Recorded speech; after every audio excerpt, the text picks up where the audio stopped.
Neri, bienvenida. Tienes la palabra y damos gracias a Dios por tu vida. Bien pueda. Buenas noches, muchas gracias por este privilegio tan grande que me dan de compartir con ustedes. Eh, pues lo que Dios me permite vivir es para compartirlo. Regresé la semana pasada de Israel, estuve 6 meses. Cuando me iba a ir me preguntaban si no me daba miedo y pues la verdad no me da miedo, ¿porque me va a dar miedo? Lo peor que me puede pasar es que me muera en una guerra y que me vaya al cielo, pero no. O sea, a mí eso no me da miedo. Yo me fui porque ya tengo 2 hijas, 4 nietos, 2 yernos. Tenemos un grupo allá en Israel y, y pues para mí es importante estar allá. Amo la tierra de Israel desde que era una niña y por la gracia de Dios he podido vivir allá ya más de 8 años. Son experiencias eternas, por decirlo así, porque cuando tú estás en Israel estás pisando la tierra de la Biblia y en muchos eventos uno siente que está metido en las hojas de la Biblia. Entonces es un regalo maravilloso que Dios me da vivir allá, tener familia allá y poder compartir con ustedes, que me da mucha alegría estar aquí, de verdad, es una bendición. Y quiero pues compartirles especialmente una introducción espiritual de lo que ocurre. Estamos viviendo el tiempo más emocionante de la historia, porque las profecías se están cumpliendo delante de nuestros ojos y nosotros podemos entender lo que viene para la humanidad. Nosotros que estudiamos la Biblia, podemos saber lo que pasa, lo que pasa en este momento y poder interpretarlo de acuerdo a la Biblia, no de acuerdo a lo que nos transmiten a través de los medios de comunicación. Entonces voy a leerles los versículos que traje, los voy a ir leyendo yo misma. Daniel 12:13, 12:3.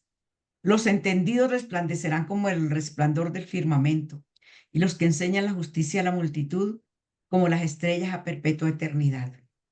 Estoy segura que ustedes son personas entendidas que van a resplandecer. ¿Por qué? Bueno, vamos a ver más adelantico por qué. Cuando nosotros decidimos conocer a Dios y estudiar su palabra y apartamos tiempo para reunirnos a escuchar otras personas que nos pueden enseñar algo de la palabra, nosotros nos vamos convirtiendo en personas entendidas, pero no es el entendimiento que tenía Newton, el entendimiento de los grandes sabios de la humanidad. Es el entendimiento de las cosas eternas.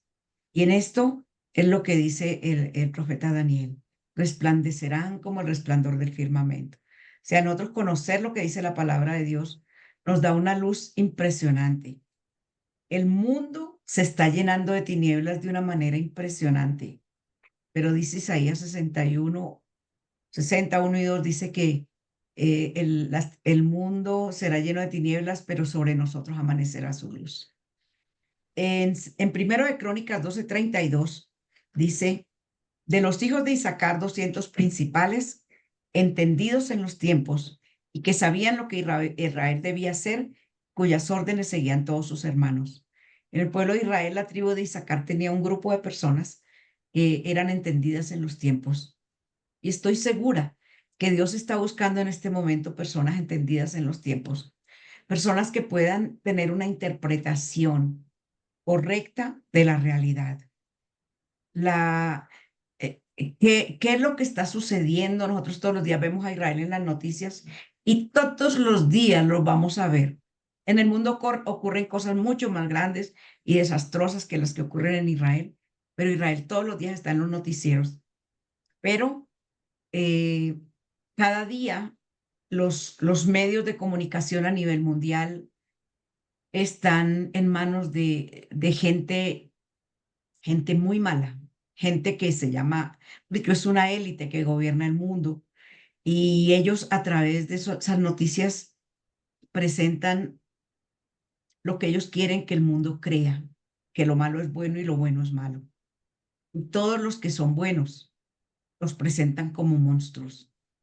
Entonces, nosotros necesitamos ser entendidos en los tiempos, poder interpretar los acontecimientos de acuerdo a lo que dice la palabra de Dios. Necesitamos hacer una oración que hace el apóstol Pablo en Efesios 1, 16 al 18.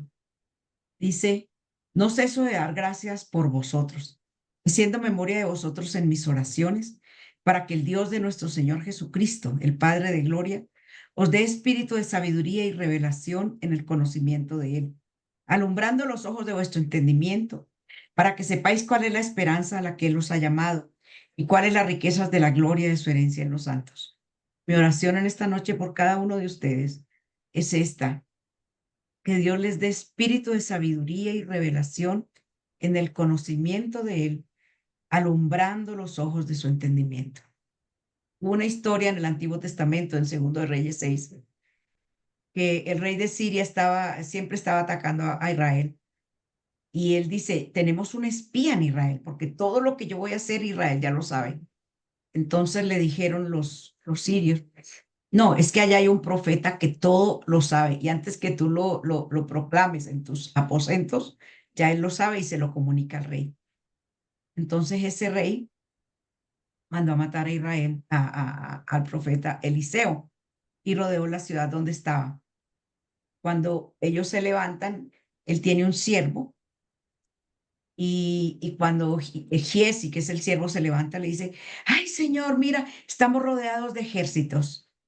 Eliseo le dice, no tengas temor, porque más son los que están con nosotros que los que están con ellos.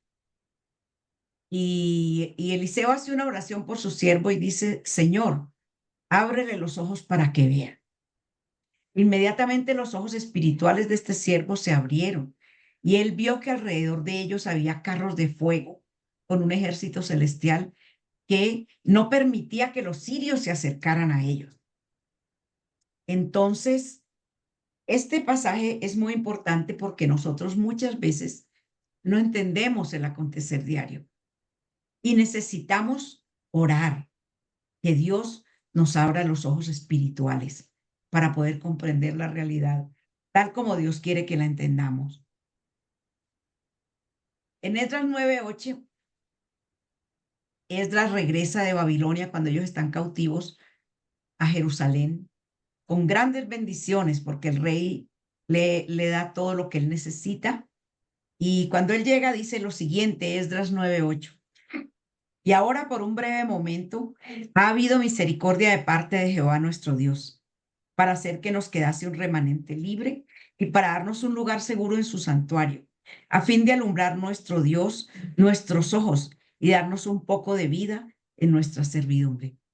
Cuando ellos regresan a Jerusalén, este grupo con Esdras, que era un sacerdote, él entiende que Dios lo lleva allí para abrirle los ojos del entendimiento. Y eso es lo que necesitamos, porque en este momento, tristemente, la mayoría de las personas de la iglesia están dormidas, no saben lo que viene sobre nosotros. La gente en la iglesia tiene una perspectiva de Israel según los medios le cuentan, pero nosotros vamos a ver cuál es la perspectiva de Israel desde la Biblia. No es lo que dice CNN, que no le recomiendo a nadie que vea CNN. Y bueno, los noticieros prácticamente dicen todo lo contrario de lo que verdaderamente ocurre. Entonces, el Salmo 34:5 es para nosotros. Los que miraron a él fueron alumbrados y sus rostros no fueron avergonzados. Cuando tú miras a Dios, tú tienes luz. Y cuando nosotros estamos en luz, podemos ver y entender todas las cosas. Entonces, con esta pequeña introducción, vamos a ver qué es lo que Israel representa para nosotros. Mateo 24:32 dice, de la higuera aprended la parábola. Cuando ya su rama está tierna, brotan las hojas. Sabéis que el verano está cerca. La higuera en la Biblia es Israel. El Señor Jesús habla aproximadamente en el año 30 de nuestra era. Israel no existía como nación. En el año 722, el mejor dicho, en el año 934 antes de Cristo, el reino de Israel se divide en dos, el del norte con 10 tribus y el del sur con 2 tribus. Y en el 722 antes de Cristo, el reino del norte es llevado cautivo por los asirios y mezclado entre todos los pueblos que el imperio asirio dominaba, perdiendo un poquito ellos su identidad como nación, perdida la identidad como nación totalmente, pero empezaron a perder un poco su cultura. Quedó el reino del sur, que era Judá, de ahí viene el nombre judíos, y en el 586 son llevados cautivos a Babilonia. Pero el Señor había prometido que iban a estar allá solo 70 años. De tal manera que desde el 722 antes de Cristo, Israel dejó de ser la nación que era con sus 12 tribus. Pero en 1948, Israel vuelve a ser una nación. Pasaron 2670 años en que Israel no era una nación, eran solamente Judá y Benjamín, una parte pequeña. Y, y entonces las profecías comienzan a cumplirse a partir de este momento. Israel es la higuera en la Biblia. Dice, como uvas en el desierto allá Israel, como la fruta temprana de la higuera en su principio, vi a vuestros padres. Para Dios la higuera es Israel. Entonces, cuando el Señor habla en Mateo 24, Él está hablando del final de los tiempos.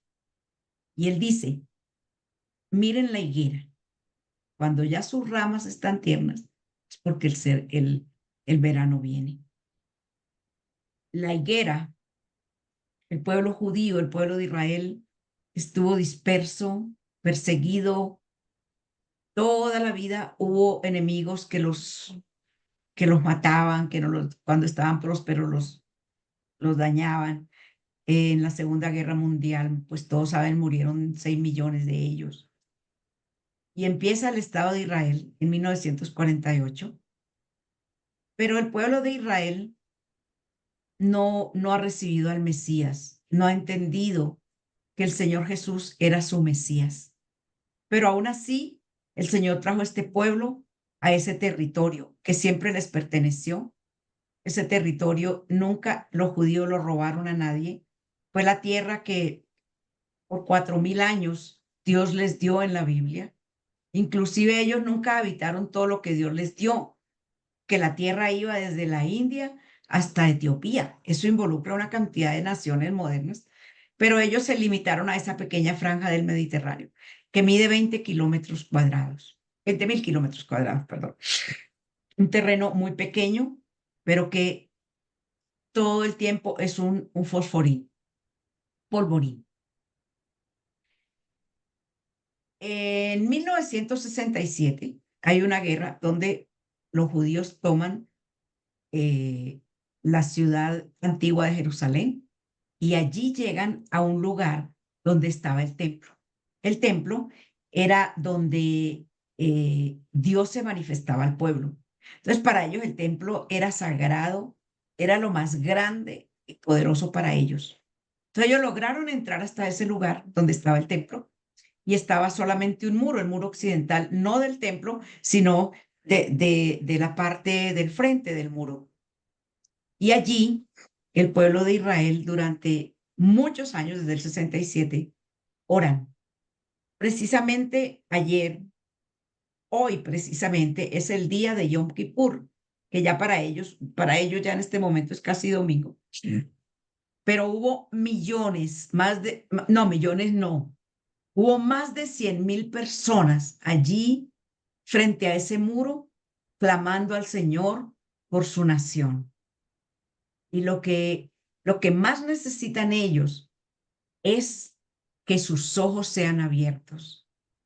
Y entonces desde mitad del siglo XX comenzaron a aparecer en Israel algunos judíos creyendo en el Señor Jesús. Y Dios mismo les hablaba. Y todavía hoy día conozco judíos que el Señor mismo se les ha presentado y les ha hablado. Lo bonito es que no es el Padre el que se presenta, sino el Hijo, el que se les presenta y les dice, yo soy el Mesías. Y ellos pues caen derretidos delante de su Mesías cuando eran judíos que no aceptan al Señor. Eso es la higuera. Cuando comienzan a brotar esas ramas, cuando comienzan esos judíos a venir ya en grupos a ver que el Señor Jesús es el Mesías, comienzan entonces a surgir iglesias en Israel, guiadas por los mismos judíos mesiánicos, los judíos que aceptan que Jesús es el Mesías. Y comienza un despertar. Hay mucho mover del Señor. Imagínense cuando hace unos 33 años, en todo Israel, en el ejército había por ahí, yo calculo, unos 10, 12 soldados creyentes en Jesús.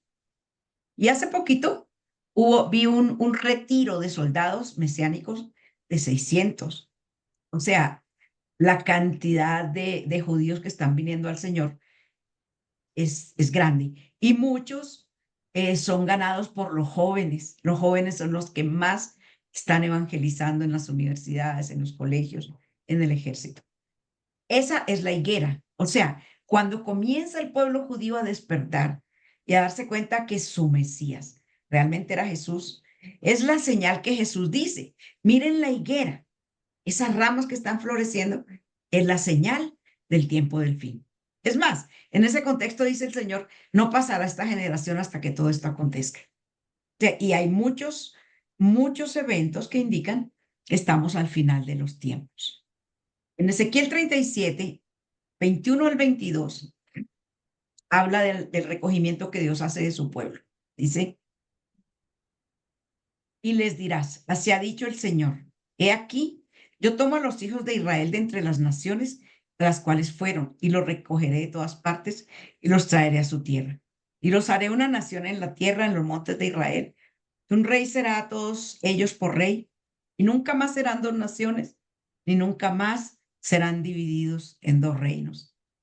Este es el momento, desde 1948, que Israel fue recogido y ha tenido siempre un primer ministro. En Israel hay un presidente, pero él está ahí más como de relaciones diplomáticas, como los reyes en los países monárquicos. Pero quien realmente ejecuta el gobierno es el primer ministro, que es nombrado por elecciones populares. Desde 1948 se cumple esta profecía, que Dios los reunió de todas partes del mundo. En Israel usted va y usted no puede decir, no, los judíos son unos rubios de ojos azules o son unos tales. No, allá usted encuentra gente trigueña como nosotros, gente rubia, gente en negrita, que son de los judíos etíopes, gente de todas las razas. Los rubios son de origen europeo, y, pero son una sola nación, una nación hermosa porque allá no hay clases sociales, allá te tratan igual si eres el neurocirujano más famoso o si eres el barrendero o eres el zapatero. Allá no hay clases sociales, allá todo el mundo es igual. Es una sociedad muy hermosa, tienen los mismos derechos, los mismos beneficios para todos, el mismo sistema de salud para todo, el mismo sistema de educación. Es un país donde realmente Dios está. En Amós 9:15 dice, pues los plantaré sobre su tierra y nunca más serán arrancados de su tierra que yo les di, ha dicho Jehová Dios tuyo. En los siglos anteriores nunca se había visto que Dios tuviera a su pueblo reunido y que estuviera como pueblo allí en ese lugar. Siempre hubo remanentes judíos, pero como ese es un terreno desértico, lo habitaban árabes nómadas que se iban de un lugar para otro, se están moviendo según la estación del año.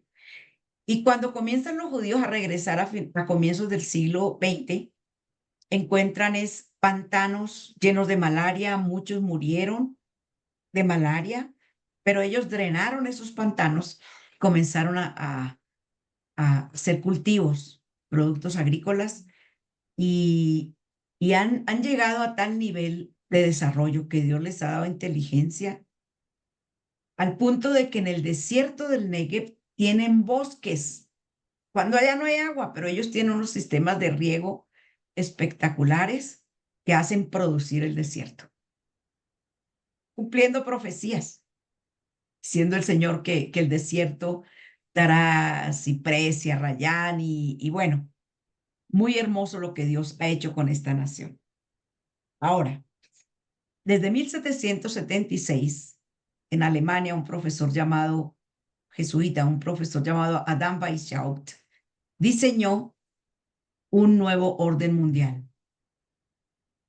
donde las naciones enteras debieran perder su identidad como naciones y sentirse ciudadanos del mundo, donde los valores se derribarían, se trataría de destruir la familia como diera lugar, las religiones, la propiedad privada, la herencia y la educación de los niños pasaría a manos del Estado. De 1776 se viene trabajando en esta dirección.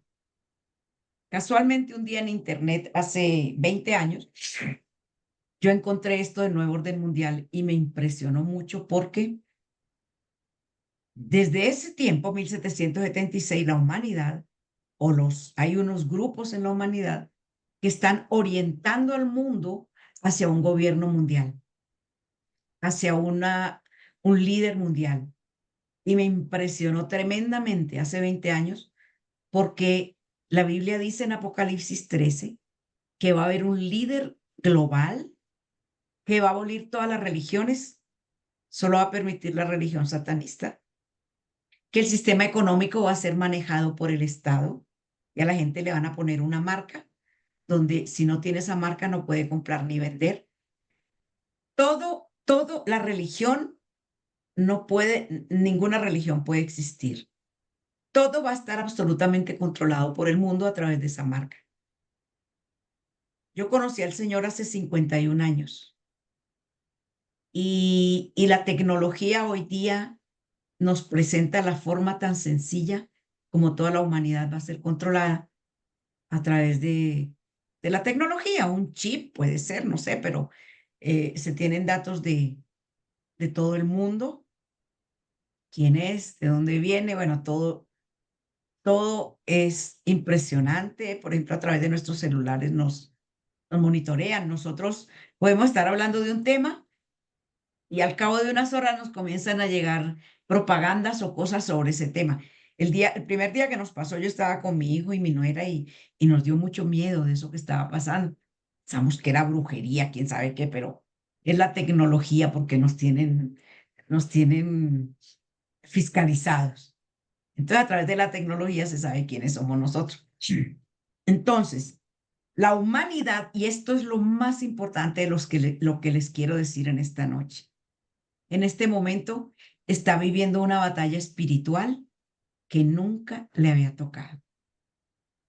En el siglo primero, el Señor Jesús venció a Satanás y las culturas que tenían esa mitología y esa adoración a los dioses, todo eso se comenzó a desvanecer cuando la palabra de Dios se comenzó a esparcir por el Mediterráneo, por Asia Menor.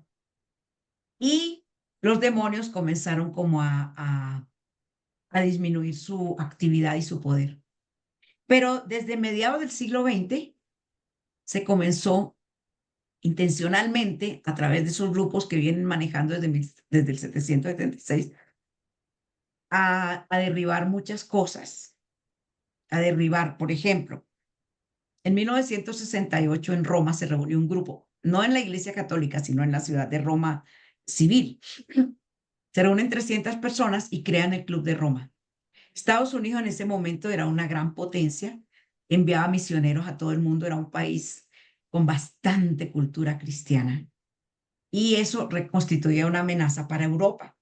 Entonces ellos decidieron eh, derribar a Estados Unidos, pero no a través de una guerra, sino promoviendo. Comenzaron a promover los grupos como los Beatles y los Rolling Stones, que llevaban a millones de jóvenes a consumir drogas, sexo sin límites, alcohol.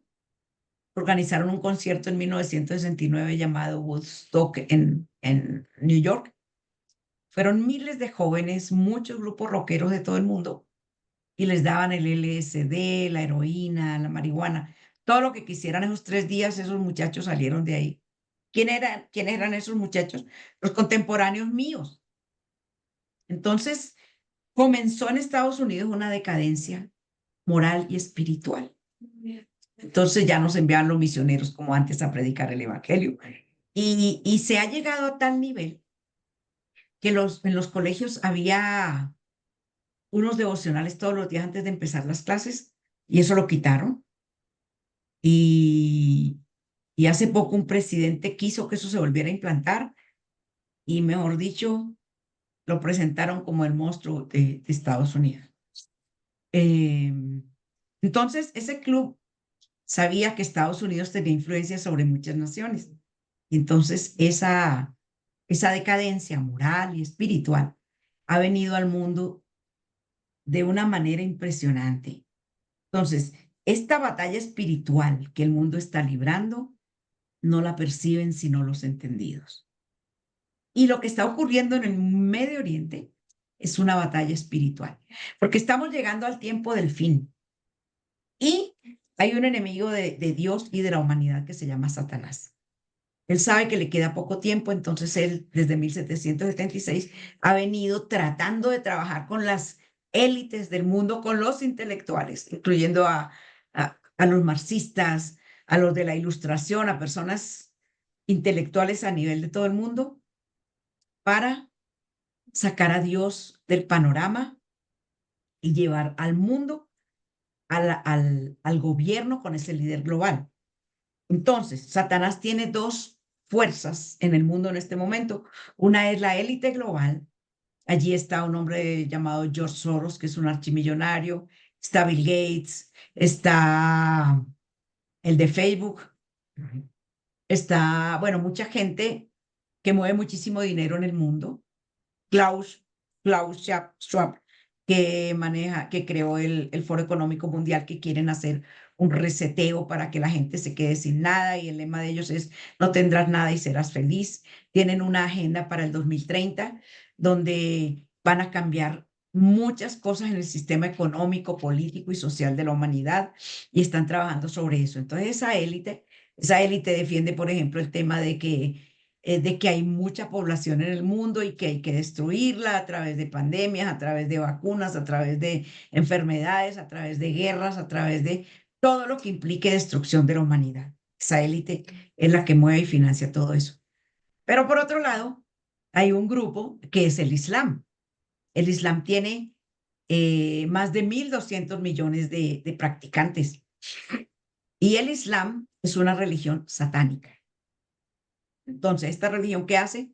Presenta las cosas de Dios como malas, el pueblo de Dios como malo. Y en Europa, ¿qué ha pasado? Que esa decadencia moral y espiritual que afectó a Estados Unidos, a Europa la afectó mucho más.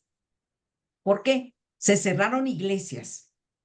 Hasta, diga usted, 3.000 personas, a de pronto ya no hay sino 15 personas en esa iglesia. Y las iglesias entonces ya las están convirtiendo en mezquitas o en discotecas o en museos, pero el cristianismo en Europa está muy debilitado. Es muy difícil hacer ministerio en Europa por cómo ellos abrieron su mente y su corazón para recibir cosas que no hacían bien. En el 2011 hubo algo que se llamó la Primavera Árabe y eran unas revueltas que se presentaron en los países árabes generando mucha violencia y en algunos países derrocaron al gobierno, como por ejemplo en Libia derrocaron a Muammar Gaddafi. Entonces, resultó que había necesidad de mucha migración y pues lo más cerca de los países árabes era Europa. Entonces, comenzaron a promover en Europa que se abrieran las puertas porque eran seres humanos, pobrecitos, estos inmigrantes. Angela Merkel metió mucho el hombro para que se dieran esas inmigraciones y se comenzó a llenar Europa de musulmanes. Lo que el Islam quiere es matar, asesinar a todo el que no sea musulmán. La palabra Islam significa sujeción y lo que ellos pretenden es obligar a que todo el mundo se sujete al Islam. El que no se sujete lo matan.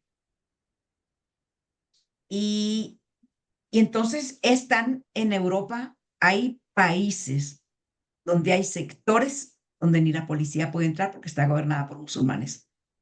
Suecia era el país más atractivo, el mejor vividero del mundo, y ahora es el país más peligroso de Europa, que está invadido de musulmanes y de africanos que también son musulmanes. Entonces, el Islam es un peligro para la humanidad. Cuando comenzó la guerra hace un año en Israel, Benjamin Netanyahu comenzó a explicar que a la hora que Israel derrota el Islam, está no solo salvando a Israel, sino al mundo entero.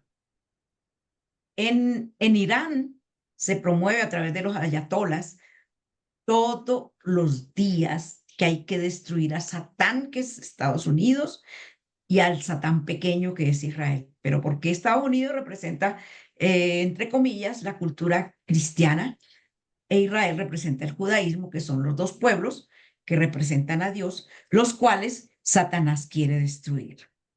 ¿Por qué? Porque Satanás sabe que estamos llegando al final de los tiempos, donde el Señor va a regresar al Monte de los Olivos y un pueblo de Israel lo va a recibir y le va a decir, bendito el que viene en el nombre del Señor. Como Satanás sabe que va a haber ese pueblo que lo va a recibir, él quiere erradicar a Israel de esa tierra. No piensen que eso es no, que es que Israel es un genocida, que es que esas guerras, esas batallas, todo lo que se está dando, miren, esto es solamente espiritual. Satanás quiere destruir, y así como quiere destruir a Israel, a nosotros también nos quiere destruir.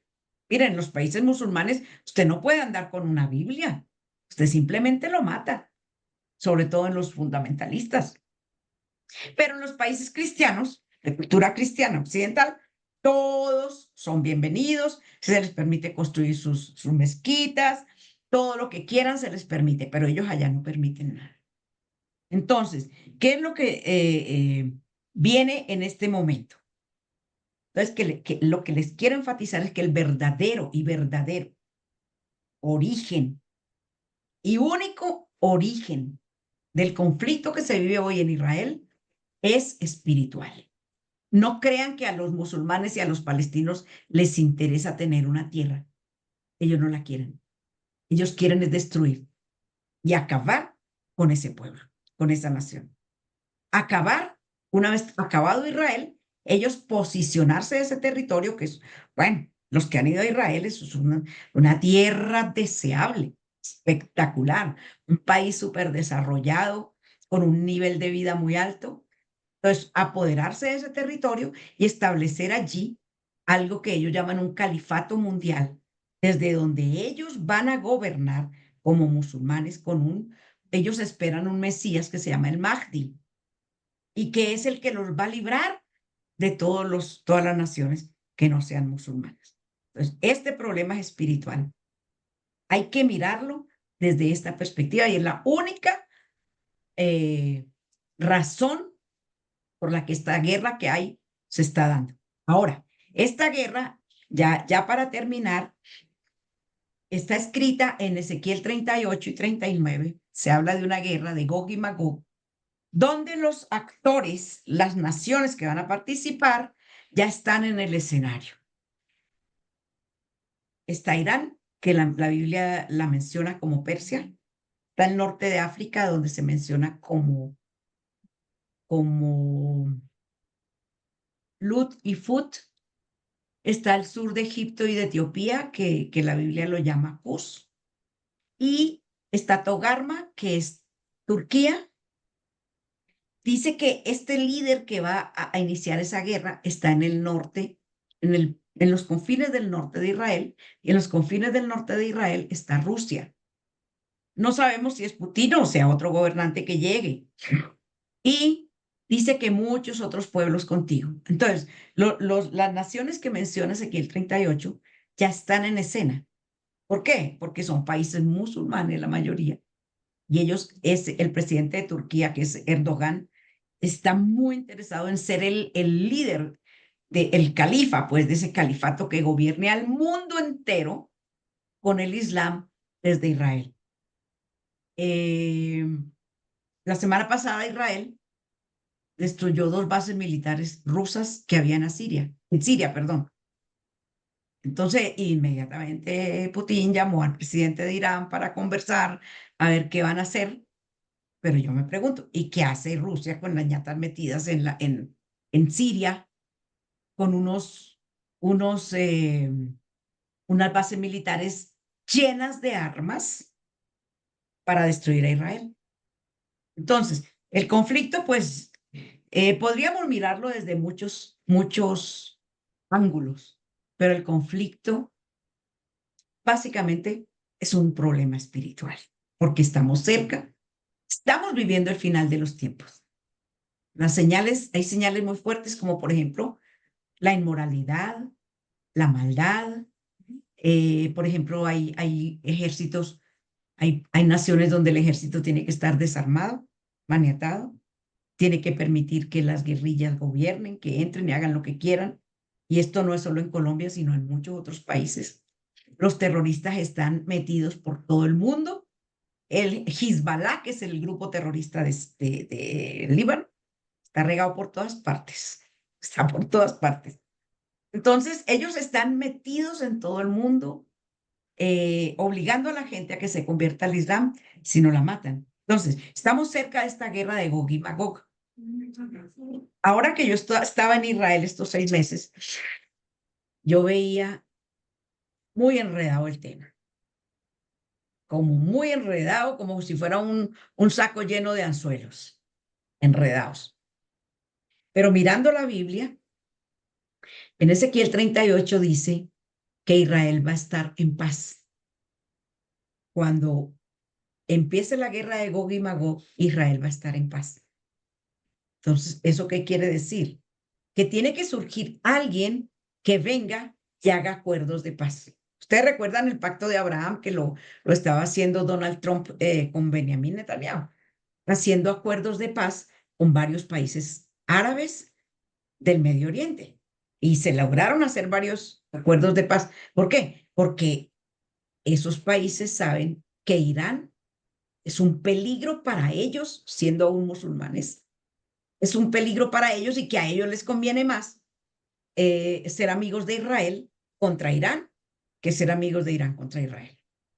Porque por un lado Israel, pues Dios le ha dado sabiduría para, en esta guerra se han encontrado unos adelantos tecnológicos impresionantes de Israel que los ha sacado pues en la guerra, que esa tecnología no la tienen los pueblos musulmanes, pueblos árabes. En fin, no, no,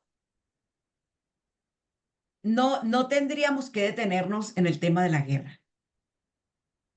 Eh, el que quiera escuchar la noticia, realmente yo les mandé un link que lo tienen Jair hmm, Jair y Claudia, tienen un link donde todos los días pasan las noticias de verdad de Israel, con los títulos de las noticias. Entonces, si nosotros tenemos al Señor, amamos lo que Dios ama. Así de sencillo. Si usted no ama lo que Dios ama, usted no tiene al Señor. Qué pena, usted es un simpatizante. Pero si usted ama lo que Dios ama, usted está en el lado correcto de la historia. Usted está con Dios.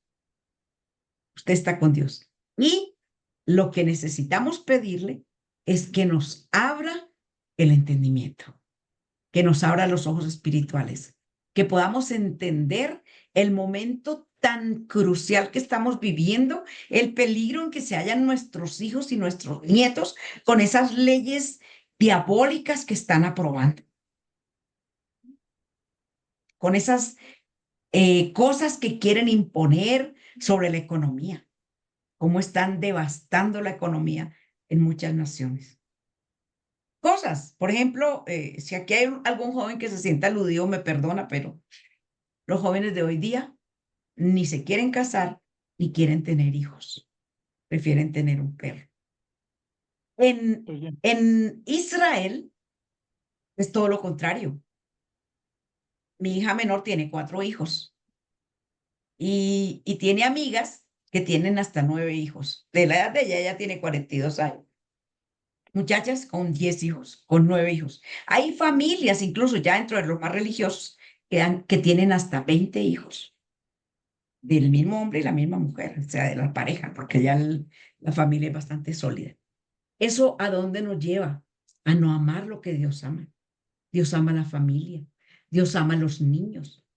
Y donde pienso yo que estamos ya al borde de, de, de la mayor caída del hombre es cuando los